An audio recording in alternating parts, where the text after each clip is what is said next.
Philomathus to Mythopoeia.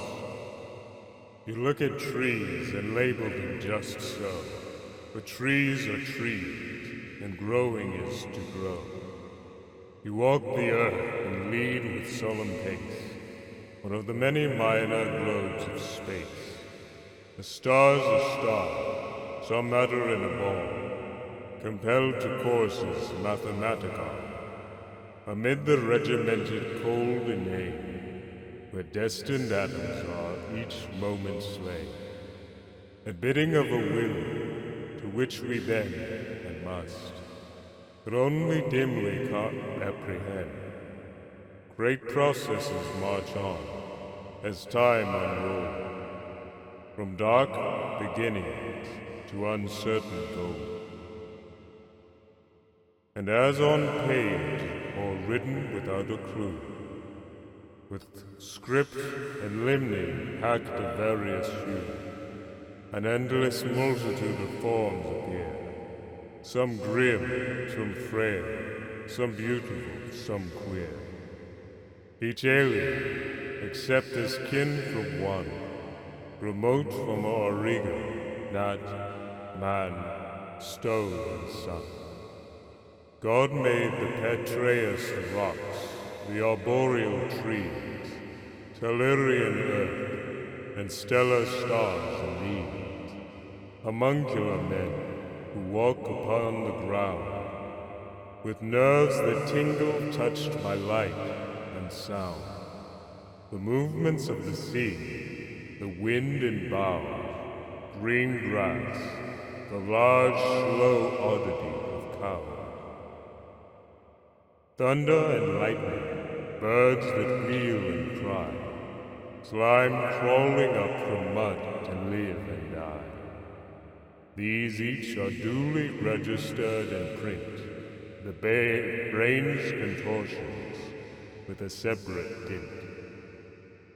Yet trees are not trees until so named and seen, and never were so named. Defy those it be, whose speech's involuted breath and foe, faint echo and dim picture of the world. But neither record nor photograph, being divination, judgment, and a laugh. Response of those that felt a stir within by deep motion movements that were kin to life and death of trees, of beasts, of stars, free captives under mining shadowy bars, digging the foreknown from experience, and panning the vein of spirit out of sense. Great powers they slowly brought out of themselves, and looking back they behind beheld the elves, that wrought on cunning forges in the mind, and light and dark on secret looms entwined. He sees no stars who does not see them first, of living silver made that sudden burst, to flame like flowers beneath an ancient song, whose very echo after music long has since pursued. There is no firmament, only a void, unless a jeweled tent, myth woven in elf pattern, and no earth, unless the mother's womb, whence all have birth. The heart of man is not a compound of lies, but draws some wisdom from the only wise, and still recalls it. Though now long estranged, man is not wholly lost nor wholly changed. Disgraced he may be, yet is not dethroned, and keeps the rags of lordship once he owned. His world dominion by creative act, not his to worship the great artifact, man sub-creator the refracted light, through whom is splintered from a single white to many hues and endless combined, in living shapes that move from mind to mind.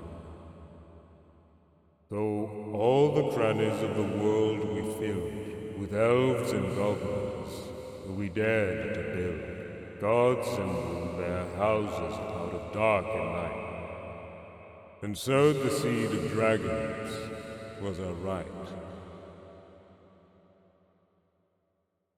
Use or misuse. The right has not decayed. We make still by the law in which we're made. Yes, wish fulfillment dreams we spin to cheat, a timid heart and ugly fact defeat. Whence came the wish, and whence the power to dream?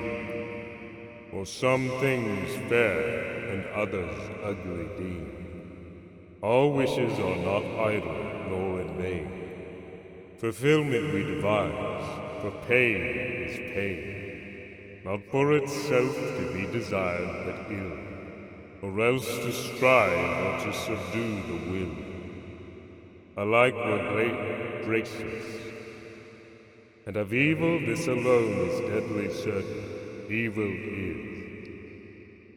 Blessed are the timid hearts that evil hate, that quail in its shadow and yet shut the gate, that seek no parley and in guarded room, though small and bait upon a clumsy loom, weaves tissues guided by the far-off day, hoped and believed in under shadow sway. Blessed are the men of Noah's race that build their little arks, though frail and poorly filled, and steer the winds contrary towards a wraith, a rumor of a harbor guessed by faith. Blessed are the legend makers with their rhyme of things not found within recorded time, as not they have forgot the night, or bid us flee to organized delight. In lotus isles of economic bliss, forswearing souls to gain a certain kiss, and counterfeited that machine-produced, bogus seduction of the twice seduced. Such isles they saw afar, and ones more fair, and those that hear them yet may yet beware. They have seen death and ultimate defeat, and that they would not in despair retreat, and oft to victory have tuned the lyre, and kindled hearts with legendary fire, illuminating now when dark hath been, with light of sun as yet by no man seen. I would that I might with the minstrel sing, and stir the unseen with a throbbing stream. I would be with the mariners of the deep, that cut their slender pranks on mountains steep, and voyage upon a vague and wandering quest. For some have passed beyond the fabled west. I would with the beleaguered fools be told, that keep an inner fastness where their goal.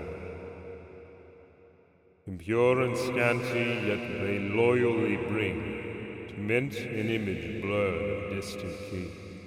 For in fantastic banners weave the sheen, heraldic emblems of the Lord unseen. I will not walk with your progressive acres, erect and sacred. Before them breaks the dark abyss. I will not walk with your progressive apes, erect and sacred. Before them gapes the dark abyss to which their progress tends, if by God's mercy progress ever ends, and does that unceasingly revolve, the same unfruitful course with the changing of a name. I will not treat your dusty path and flat, denoting this and that by this and that, your world immutable wherein no part a little maker has with maker's art. I bow not yet before the iron crown, nor cast my small golden scepter down. In paradise, perchance, my eye may stray from gazing upon everlasting day, to see the day illumined and renewed, from mirrored truth the likeness of the true. Then looking on the blessed land will see that all is as it is, and yet made free. Salvation changes not, nor yet destroyed. Garden nor godhead, children nor toy. Evil it will not see, for evil lies, not in God's fiction, but in crooked eyes. Not in the source, but in malicious choice, and not in sound, but in the tuneless voice. In paradise they look no more awry, and though they make anew, they make no lie. Be sure they still will make of being dead, and poets shall have flames upon their heads, and harps whereon their faultless fingers fall. There each shall choose forever from the all.